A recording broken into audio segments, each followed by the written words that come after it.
pass through these tiny little projections called microvilli inside our small intestine. It's got to pass across those walls into the bloodstream and into our body. First of all, we munch up our food with our teeth, which is why it's important to chew so well. Then we've got enzymes in our saliva, our stomach, pancreas juices, and bile, which help break down the food. But the majority of digestion and breakdown, in fact, occurs due to bacteria in the small and the large bowel. The bacteria break down complex fats into simple fats, triglycerides and simple fats, complex sugars into simple sugars, and proteins, which are the building blocks of our body, start like this. They break down first of all into a string of beads called amino acids, and then most of them are then broken down into individual amino acids, or just 2 or 3 in a row before they're absorbed into our bodies. When we're born, the baby's gut is totally sterile, and mother's breast milk inoculates the baby with good bacteria and yeasts which coat the inside of the bowel. And these bacteria help with digestion, and they also keep bad bugs at bay. Now, our small intestine contains trillions of bacteria. It's been calculated, I have no idea how, that we have more bacteria in our gut than the total number of people who have ever lived on the planet Earth throughout entire history. A very useful piece of information.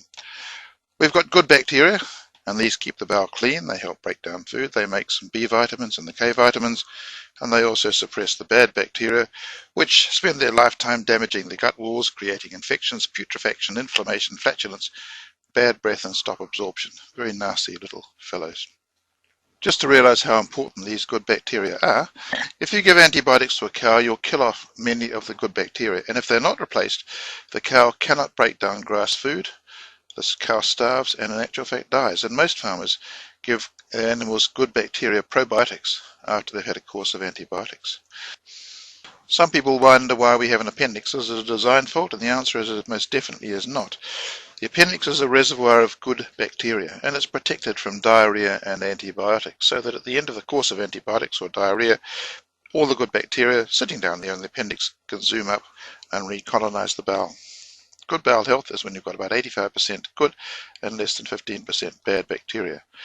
If you give antibiotics, it'll basically kill all bacteria, both the good and the bad.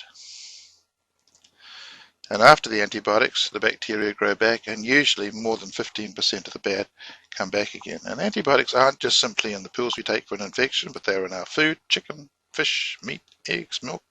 All those animals given antibiotics. And also chemicals and sprays, anything that kills bacteria. If that gets into our bowel, that can damage our good bacteria as well. Bad bacteria cause quite literally disease. E. coli, salmonella, clostridia, staphylococcus are present in most people's bowels, but they're usually kept under control by the good bacteria. If they're allowed to grow unrestricted, they cause all sorts of problems: diarrhea, urinary infection, typhoid, gastroenteritis. There's a rather nasty condition called C. difficile that happens in hospital patients with clostridia after antibiotics, and staph gastroenteritis is something that nobody would want even their worst enemy to take. And bad bacteria do a number of things, which we'll go through one at a time. First of all, they create mold and putrefaction and release toxins. This causes diarrhea, bloating, bad breath, toxic feelings, liver overloads. These toxins are absorbed into the body, and our liver's got to overcome those. Depression, brain fog. Food is not absorbed, so you get malnutrition, particularly of the vitamins, diarrhea, weight loss, lack of energy. Parasites can thrive, causing yeast infections throughout the entire body. Toxic bacteria cause toxins, and they cause urinary and vaginal infections as well. And finally, the bad bacteria attack the gut lining, and this is probably the most dangerous of all because it causes something called leaky gut. Now, leaky gut is not like that. In fact, it's leaking on the inside. Large proteins can enter the bloodstream through the holes made by these bad bacteria. Now, when we were babies, we learned what was good and what was bad. Proteins entering the gut were broken down from big proteins into small amino acids. And as they passed through the gut, our immune cells would identify them. So there's a protein there. We've got immune cells sitting there called the Peyer's patches, and the bacteria broke down the amino acid, the proteins into amino acids. They passed through the Peyer's patches, which had a look at these, saw these, and saw, yes, they're good. So our body said, these are okay. If they ever see those again, we'll ignore them. But if some new protein appears in the bloodstream, our immune system will attack it. That's the way the system's supposed to be. That's a bacteria on the left and a virus on the right. Our immune system sees these. This is a new protein, and it basically destroys us. And this is how we stay healthy, and this is how our immune system works. But If the immune system goes wrong, it can cause immune diseases, asthma, eczema, lupus, diabetes, Crohn's, rheumatoid arthritis, ulcerative colitis, and all of the others. And leaky gut is a major cause of these. Leaky gut allows larger proteins to get through the gut wall. Our body doesn't recognize these. And if that protein is similar to one of our body tissues, for example, our joints or our lungs, our immune system attacks that tissue. So it can attack our lungs, and that causes asthma. It can attack our joints, and that causes rheumatoid arthritis. Immune disease can in fact be created or made a great deal worse by a leaky gut. So bad bacteria cause major problems, and the best answer is to replace the bad bacteria with good bacteria and cleanse the bowel. And the only way to do that is to take probiotics. Probiotics basically mean for life. They're healthy bacteria similar to those found in breastfed infants. Most of the good bacteria come from the species Lactobacillus or Bifidobacterium, and they're found in some foods: yogurt, fermented and unfermented milk if it hasn't been pasteurized, miso, tempeh, some juices and soy beverages. And many people take dietary supplements, capsules, tablets or powders of probiotics. In addition to probiotics, it's important to take prebiotics, which aren't bacteria, but basically they're food that the probiotics can feed on. Undigestible foods, usually soluble fiber found in fruit, vegetables and nuts. So who needs probiotics? And I'll go through this quite quickly. You can always slow the slide down if you want to.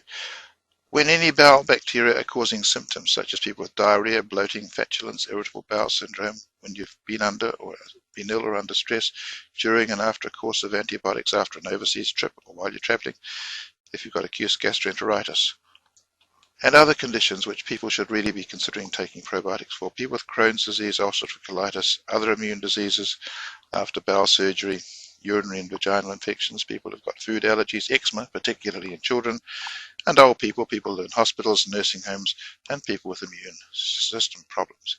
Those people must be taking probiotics. Now, a whole lot of questions, which once again, it'll be fairly rapid fire. Slow down the slides if you want to. When should you take it? It really depends on the preparation. Some take it with food, some take it afterwards. Read the label. Side effects usually have very few. Less than 1% of people have any side effects at all, and we're talking about bloating. If that happens, simply stop it and restart it at a lower dose. Can pregnant women take it? Absolutely yes. Can children take them? Absolutely yes. How fast will you see a change? Some get benefit in just a couple of days, others make 1 or 2 weeks. It may be even longer before the benefit happens. Can you take it without antibiotics? Absolutely yes. Can you overdose them? No, you can't. How long should I take them for? And the answer is usually 2 or 3 weeks, or until the symptoms go away. You need to take. How often should you take it? It depends entirely on your situation. Some people suggest that everybody should have a burst every few months. Can you do more than just simply take probiotics? Because it's quite hard to change the bowel flora and keep it changed. Number one is to make sure you're taking top quality probiotics. Number two is to take regular yogurt and miso to keep them topped up. Reduce the amount of high sugar, highly processed food in the diet, which basically feeds the bad bacteria. And eat regular prebiotics, soluble fiber, to feed the probiotics. Are they all the same? The answer is no, they're not. Different strains of bacteria are more effective. First of all, they've got to get through the bowel, so they've got to go through the stomach, duodenum, before they get into the bowel. So they've got to survive the acid stomach juices, the bile acids, and the pancreatic juices. So you need probiotics that are acid, bile, and pancreatic juice tolerant, which is not very easy to do.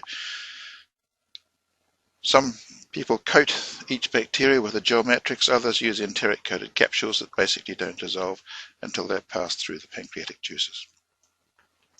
Now, a good probiotic could make a huge difference to our health.